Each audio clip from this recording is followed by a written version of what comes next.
On the most obvious level, to think like a mountain means to think ecologically, by foregrounding the well-being of all agents, instead of prioritizing that of one alone. To think like a mountain means to have no favorites and no hierarchies. To think like a mountain means not to rush the seasons, but to follow them as they follow each other. It means to abandon human notions of thinking altogether and to craft new conceptions of what thinking across species, land, water, and air might mean. It means to coexist as a plurality in a continuous status of unraveling and becoming. It means to also give up our cultural identities, to find our situation in the land not as a set of values inherited from history, but as one that has sedimented strata after strata in our bodies through our lived experiences. To think like a mountain has a lot to do with local, non-academic, and indigenous knowledge. To think like a mountain means to think interactively. A mountain emerges from within relationships, at times subtle, at others devastatingly impactful. Human-on-human agency challenges humanist notions of action, reconfiguring, doing, and being. It also shares some of the concerns of object-oriented ontology and its ability to respect the tendencies of different bodies to come into contact while constantly withdrawing. To think like a mountain today means to think through science, history, ecology, literature, philosophy, mathematics, geography. It means to know everything and at the same time to be able to forget it all. But to think like a mountain can easily lead us back to a place of sublime distance from nature. The same hubris and sublimity that have constructed our exceptionalism and that have led us where we are today might re-emerge. A mountain can easily become an individualized entity, a body with a name, reaching for the sky to get closer to God. So let's not just think like a mountain, but consider what it means to think like a lake, or a swamp, a beach, prairies, a desert, or even a strip of forgotten land caught between slabs of concrete, and to think like them not as places of heavenly peace and purity, but as sites of struggle, sites that exist beyond the strictures of representation, as beings like us defined by the complexities of our time. And let's acknowledge that hierarchies of thinking and any conception of purity stand as obstacles in our relationship with the rest of the planet. Only then, new forms of eco-thinking will truly help us to reposition ourselves in the possibility of more sustainable futures.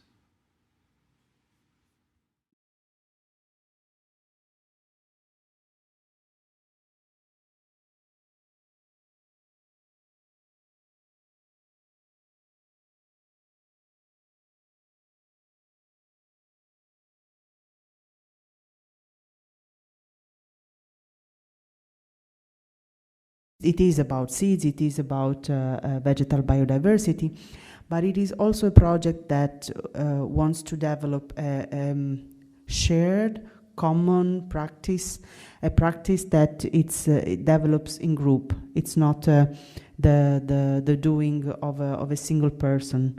So I would like to acknowledge that the work done with extremophiles, but also all the work with seeds, it's done with the help of scientists, with the help of producer Johanna Fredriksson, who is here, documentarist Antti Ahonen, who is also here, and there are biologists, there are botanists, there are different specialists of different areas, cultural, anthropological, and natural sciences. So the fact of working in group brings the process to a completely different material appearance, because there is different methods. Scientific method and artistic method are potentially antithetic. They are not easy to bring together in the same room. There are different goals. The goal of an artist, the goal of a natural science researcher, the goal of an anthropology, the goal of a curator, and so on and so forth, are very different, and they might collide. And also the language. The languages are different.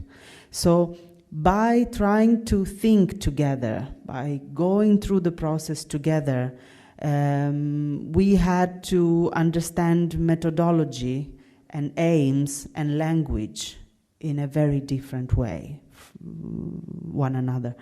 So, and the process, the project is in process. At the moment, it has the title, The World in Common. And one aspect that is very important, how do you bring all these different methods, languages, minds, and so on and so forth together? So far, of course, we don't have a definite question, but we think that the methodology of performance might help all the member of groups to express or to collide ideas in a more or less fluid manner, because performance is a non-verbal language, or potentially is also and mostly a non-verbal language, and it can be used linearly, but in most cases it's not theater, it's not a symbolic or religious act, but it could include all this.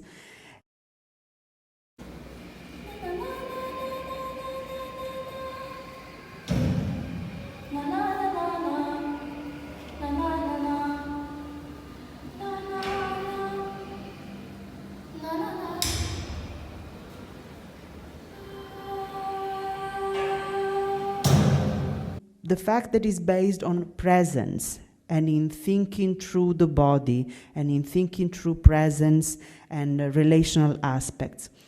So far has been proven an interesting method to understand each other, at least inside the group, and this might convey also outside when we present something that is meant to reach the public.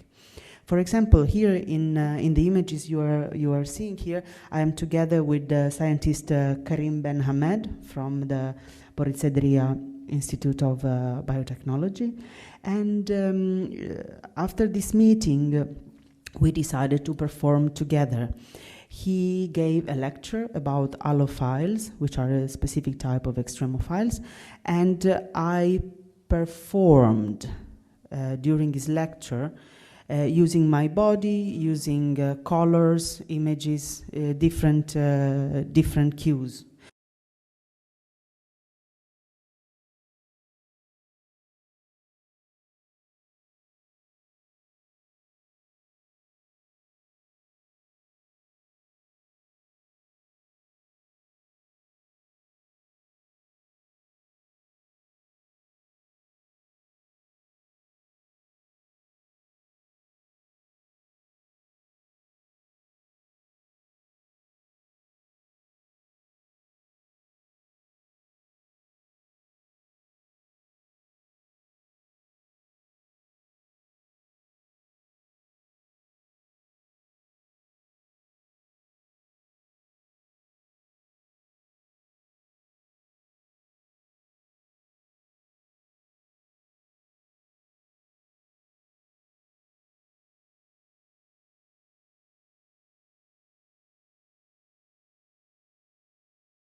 What you see here, it represents very enlarged bacterial chain, cyanobacteria. Cyanobacteria are bacteria that do photosynthesis. We can compare them with plants.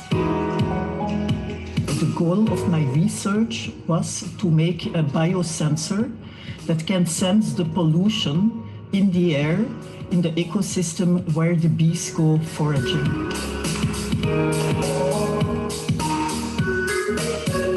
Since many years, I developed already intelligent guerrilla beehives, which is some kind of speculative beehive model that I research and that I make to support the honeybees in their struggle against their disappearance. And now, after working for several years on the inside of the beehive, mostly on the level of new materials, I decided to work on the outside of the beehive and make a sensorial skin, which is a pollution sensor.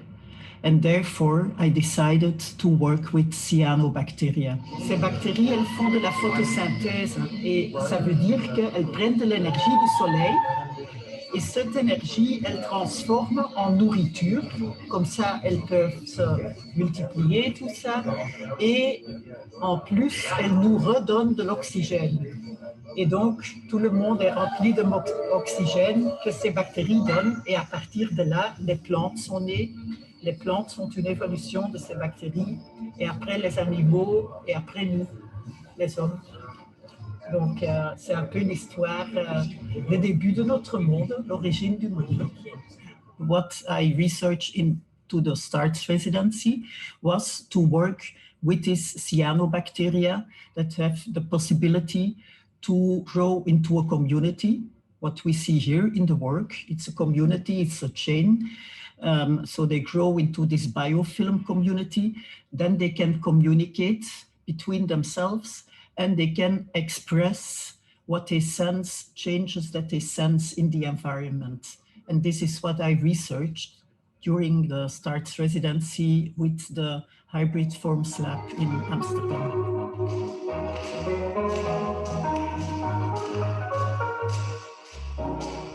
So I will deepen out the research that they can sense specifically things in the environment, like which metal, which pollution, so very define it further.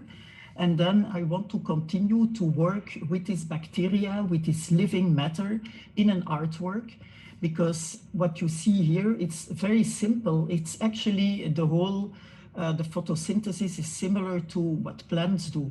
So they clean the air also. And I want to develop further objects, artworks, where cyanobacteria are living for a few months. We can put in the houses, in our house, just to clean the air as we put a plant.